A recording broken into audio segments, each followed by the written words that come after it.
Hello! Meron lang akong gustong i-share sa inyo yung opinion ko dito kay Miriam Yambao marriage na iniwan na lang siya, nakipag-divorce na lang agad-agad kasi na-inlove na siya yung asawa niya sa bata. So, ako, this is my opinion lang ha, pero panoorin natin. Pagbalik ko sa Hong Kong, we were in the kitchen. Tinanong ko siya, is there someone else? Umamin siya. He fell in love with a much younger woman who's a Brazilian model. He's thinking na he'll just write me a check and send me home. Parang sa lablab ko, ganon kababaw ang tingin niya sa pag-aasawa. Parang hiniram tapos isasoli pag ayaw na. Diba? So, ako iniwan ko ang lahat, Karen. Iniwan ko yung career ko, pamilya ko, investments ko. My career was on and up and up. And I risked losing or giving up all of that to be with the one I love. And yet, this is what he has to offer me. So, wala, na-depress talaga ako, pinauwi niya ako. And during that time, feeling ko talaga wala ng purpose. Because my future was anchored on our marriage and the dream that I had wanted that marriage to be, the life that we could have been, di ba? Pero nung nawala na yung marriage, parang wala na rin purpose sa buhay ko. And I remember lying down in the sofa of my parents' house, sabi ko, Lord, kunin mo na ako. Hindi namin pinag-uusapan.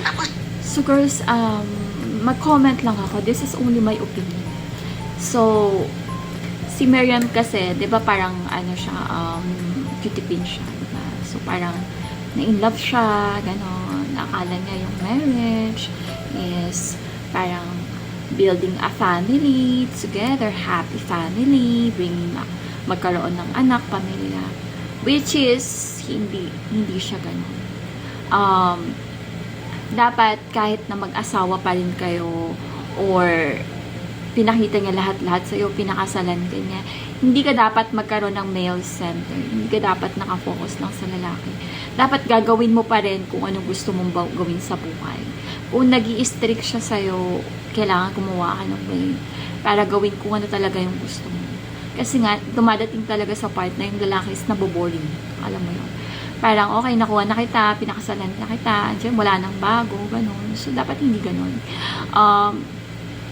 Nagulat siya kasi sabi niya, ganun-ganun na lang daw, na biglaan niya na lang ako iiwan, ganyan, kahit kasal na sila, which is oo, ganun, kasi lalaki is lalaki. I mean, magkaiba ang lalaki sa babae when it comes to, mentality and emotion. Kasi ang babae more on emotion and lalaki is zero emotion. So, ayun, so, kailangan is, kahit nasa marriage na kayo, gawin mo kung ano magpapasaya sa'yo. Huwag mo masyadong intindihin. Huwag ka masyadong mag-focus. Just enjoy life. Huwag ka masyadong nasabay. Gawin mo kung anong gusto mong gawin. And siya lang is magbibigay lang sa'yo ng pera para lang mabuhay ka.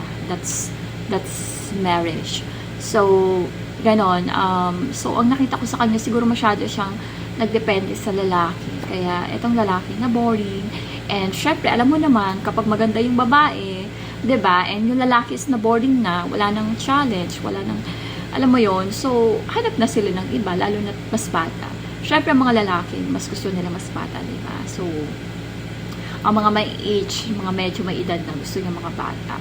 So, syempre, ako, alam ko na talaga na ganun talaga yung mangyayari kasi nga, magka-age lang siguro sila. So, kaya naganap itong foreigner na na mas bata. And Brazilian model pa, diba? So, ayun girls, ano ka lang sa inyo, huwag kayo masyadong obsessed sa lalaki. Lalaki lang yan, okay? Dapat mas obsessed kayo sa sarili nyo. Kasi, hindi ka talo doon. So, ayun lang girls, ang mako-comment ko. So, thank you for watching. And, see you on my next vlog. Love you all. Bye!